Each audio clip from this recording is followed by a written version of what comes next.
Navi Mumbai network.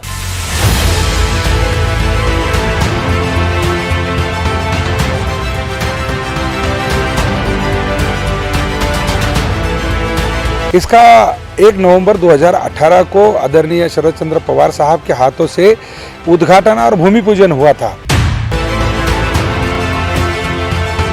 जिसका उद्घाटन हुआ था, फिर एक बार आप उसका ही उद्घाटन कर रहे हो, लेकिन जिस चीज का भूमि पूजन हुआ था उस चीज का क्या? वो काम तो आज भी आधा अधूरा है।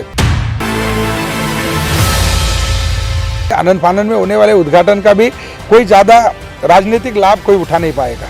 राज्य की श्रेय लेने की लालच में भारत रत्न डॉक्टर बाबा साहेब आम्बेडकर स्मारक के अधूरे काम और उद्घाटन होने के बावजूद दोबारा से इसी स्मारक के उद्घाटन को बेताब सत्ताधारी नेताओं और नवी मुंबई मनपा प्रशासन के इस षड्यंत्रकारी भूमिका को पूर्व महापौर सुधाकर सोनावने ने बेहद शर्मनाक करार देते हुए कहा है कि ये राष्ट्रीय सुरक्षा नियम के विरुद्ध और आम्बेडकरी जनता की भावनाओं के साथ खिलवाड़ है।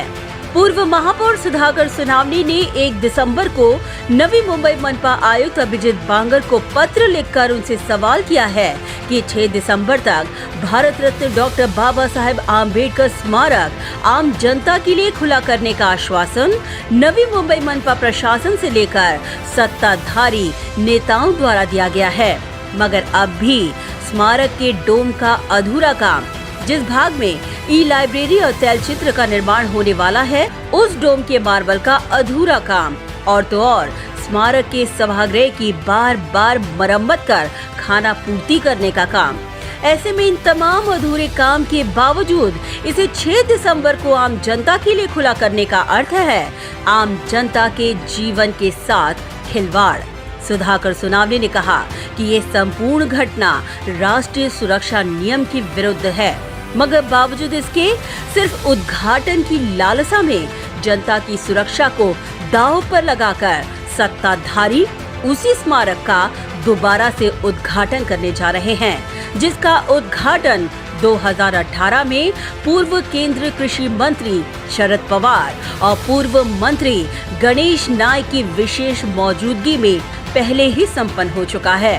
मैंने सम्माननीय अभिजीत बांगर जी, जो अपने प्रशासक है, आयुक्त है, उनको चिट्ठी लिखी और मैंने ये पूछा कि इसका 1 नवंबर 2018 को आदरणीय शरद चंद्र पवार साहब के हाथों से उद्घाटन और भूमि पूजन हुआ था। जिसका उद्घाटन हुआ था, फिर एक बार आप उसका ही उद्घाटन कर रहे हो, लेकिन जिस चीज़ का भूमि पूजन हुआ था उस चीज़ का क्या? वो काम तो आज भी आधा अधूरा है। क्या इस आधे अधूरे इसमें आप इसको लोकार्पण सोहला कह सकते हो? लोकार्पण सोहला का मतलब ये है कि लोगों को वहाँ जाने की इजाज़त देना। एक दिन के लिए लोग जाएंगे, बाबा साहब को नमन करेंगे, लेकिन कल से क्या वहाँ पर उतनी सुविधाएं होगी? जब हमने उद्घाटन किया था तब हमने एक एडमिनिस्ट्रेटर वहाँ पर नियुक्त किया था, सफाई कर्मी थे, क्लर्क थे, लाइब्रेरियन थे, इतना सारा होने के बावजूद वो कहाँ चले गए? और दूसरा ऐसा है कि मैंने आज जाके वहाँ पर देखा कि वहाँ विपश्यना जो ये है, वहाँ जाने का रास्ता पूरी तरह वहाँ स्कैफोल्डिंग लगी हुई है और जहाँ नीचे लाइब्रेरी है और आभासी जो केंद्र है वहाँ जाने के लिए भी मैंने जाके देखा है, लेकिन उसके इर्द गिर्द अगर काम चल रहा है तो क्या वो लाइब्रेरी को लोकार्पण करना उचित होगा? अगर कल उद्घाटन होने भी जा रहा है तो उसको इंटरनेशनल सेफ्टी नॉर्म्स को देखना चाहिए, किसी के जान मान से नहीं खेलना चाहिए। इतना मैंने अपने चिट्ठी में लिखा है। सुधाकर सोनावने ने उद्घाटन के लिए ललायत सत्ताधारी नेताओं को रडार पर लेते हुए आयुक्त अभिजीत बांगर से कहा कि जब तक भारत रत्न डॉक्टर बाबा साहेब आम्बेडकर स्मारक का काम 100% पूरा नहीं हो जाता, इसे आम जनता के लिए बिल्कुल भी खुला न किया जाए। मैंने तो चिट्ठी में ये भी लिखा है, आयुक्त साहब, मैं आपसे खुलासा नहीं मांगूंगा क्योंकि मैं अच्छी तरह जानता हूँ आप कितने सक्षम है, कितने कार्यशील है, कितने गतिशील है। तो यही है, और जो परिस्थिति वहाँ की है, जिस प्रकार से काम चल रहा है, और आप इतना अगर प्रेशर डालोगे लास्ट मोमेंट में तो मैंने देखा है कि ऊपर के जो आर्चेस लगे हुए हैं उसका जो लोहा है उस लोहे को किसी प्रकार की पेंटिंग नहीं की हुई है, उसके ऊपर ही वो जो आच्छादन लगाए गए हैं। तो ये जो खाड़ी एरिया है यहाँ बहुत जल्द लोखंड जंग लगता है और लोखंड को जंग लगेगा। आप देखिए उसके कॉलम भी सड़ गए, कॉलम के अंदर की सरिया सड़ गई है, यानी कि बिल्डिंग के ढांचे के अंदर के अगर हड्डियाँ मजबूत नहीं रहेगी तो वो इमारत कितने दिन तक चलेगी।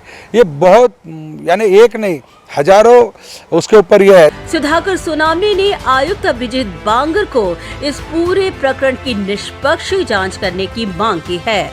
4 साल में क्या ऐसा हुआ कि फिर एक बार उस एडमिन बिल्डिंग को अंदरून पोजीशन में तोड़ा गया और फिर बनाया गया? इतना करोड़ों का खर्च उस पर क्यों किया गया? इसकी जांच होनी चाहिए। जो हमारे सलाहकार है उस सलाहकार की भी जांच होनी चाहिए, किस प्रकार का डिज़ाइन बना है, कितने दिन तक चलेगा, कैसे चलेगा, ये सारी चीज़ों का ये होना चाहिए। क्योंकि कोई भी इमारत अगर बनती है तो उसके लिए कोई आयु निश्चित होती है। सलाहकार ने अगर कोई बिल्डिंग बनाई है तो कुछ 30 साल, 40 साल, 50 साल कुछ तो होगा ना, तो वो तय करना चाहिए, जिम्मेवारी फिक्स करनी चाहिए। और जिम्मेवारी फिक्स करोगे तभी तो जाके वो हो सकता है। यही मैंने उस अपने चिट्ठी में लिखा है। सुधाकर सोनावने ने कहा कि अब आम्बेडकरी जनता जागरूक हो चुकी है। ऐसे में अगर कोई पॉलिटिकल क्रेडिट लेने के लिए गंदी राजनीति करेगा तो आम्बेडकरी जनता ऐसे लोगों के मंसूबों को कभी भी कामयाब होने नहीं देंगी। अरे 2 महीना 4 महीना जाने दीजिए, सरकार का अधिकार है। मैं उद्घाटन के लिए विरोध नहीं करूंगा, समर्थन नहीं करूंगा, लेकिन ये इतना जरूर कहूंगा कि अगर कोई कहता होगा कि 6 दिसंबर के पूर्व संध्या को हम इसका लोकार्पण करेंगे तो अम्बेडकर अनुयायी हमें बहुत अच्छा कहेंगे। अम्बेडकर अनुयायी बहुत आज शिक्षित हो चुके हैं, सक्षम हो चुके हैं, उनकी दिमाग की हालत अच्छी है। आज वो इमोशनल ये नहीं करते, लेकिन आज भी आज के दौर में इमोशनल अत्याचार करने का जो काम चल रहा है प्रशासन की ओर से, उस चीज़ को मुझे बहुत ये लगता है। आनंद फानंद में आप कीजिए, उससे कुछ नहीं होता। मैंने ये कहा ना कि अम्बेडकर अनुयायी बहुत सक्षम हो चुके हैं और बाबा साहब ने जो कुछ भी हमें दिया है, इस देश को दिया है, इस देश के 138 करोड़ लोगों को दिया है, वो इतने भी मतलब आज ये नहीं है, मूर्ख नहीं कि आप कुछ भी करोगे और आपके वो चरण में आ जाएंगे, शरण में आ जाएंगे। वो नामुमकिन है। इसके लिए आनंद फानंद में होने वाले उद्घाटन का भी कोई ज़्यादा राजनीतिक लाभ कोई उठा नहीं पाएगा।